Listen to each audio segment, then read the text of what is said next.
Going to be interesting. Meantime, data experts urging iPhone owners to install the new iOS 18.5 update as soon as possible after a massive security gap was found allowing hackers to access our personal information. And I read your note on this that you sent to the producers. All caps, exclamation points. There definitely was a sense of urgency with this one versus others. Why? What's the big deal here?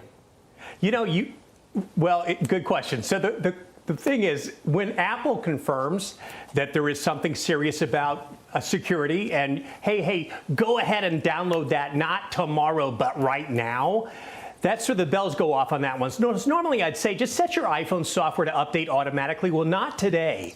There's a much more urgent threat. And without this fix, hackers can gain access to sensitive information. We already know it can get into photos, your messages, a lot of the app information. There could be a lot more that we don't know that they're getting into. So here's what I want you to do. Update your iPhone to iOS 18.5 software manually. That means you're going to grab your iPhone, you're going to hit Settings, General, Software Update, and you're just going to force that puppy through rather than wait for it to do it later. And then do yourself a favor and tell your kids, your parents, all the loved ones in your life to say, hey, go ahead and do this because something weird's going on there that we don't want bad things to happen to you.